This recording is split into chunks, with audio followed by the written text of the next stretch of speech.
আজকে রান্না করছি ফুলকপি আলুর তরকারি। এটা রান্না করবার জন্য ফুলকপিগুলোকে আমি প্রথমে টুকরো টুকরো করে কেটে তারপরে একটু গরম জলে ভাপিয়ে নিয়েছি, যাতে পোকা থাকলে সেগুলো বেরিয়ে যাবে।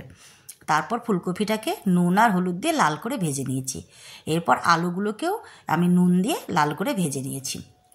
আলুগুলো ভাজা হয়ে গেছে, এবার এগুলোকে আমি তুলে নিচ্ছি। তারপরে কড়াইতে তেল দিয়ে আমি একটু সাদা জিরে ফোড়ন দিয়েছি, আর দিয়েছি বেটে রাখা পেঁয়াজ আর আদাটা। তারপরে দিয়েছি হলুদ গুঁড়ো, জিরের গুঁড়ো, লঙ্কার গুঁড়ো আর একটু কালারের জন্য কাশ্মীরি লঙ্কা আর পরিমাণ মতো নুন দিয়ে ভালো করে মশলাটাকে কষে নিয়েছি। মশলাটা থেকে যখন তেল ছেড়ে গিয়েছে তখন আমি ফুলকপি আর আলুটা দিয়ে দিয়েছি, দিয়ে আবার ভালো করে কষে নিয়েছি। তারপরে যখন কষা হয়ে গেছে তখন পরিমাণ মতন জল দিয়ে দিয়েছি আর ঢেকে দিয়েছি, যাতে ফুলকপি আলুটা সিদ্ধ হয়ে যায়। ফুলকপি আর আলুটা সিদ্ধ হয়ে গেছে, এবার এর মধ্যে আমি সামান্য একটু চিনি দিয়ে দিচ্ছি। তারপরে ভালো করে নাড়াচাড়া করে দিয়ে দিচ্ছি গরম মশলা।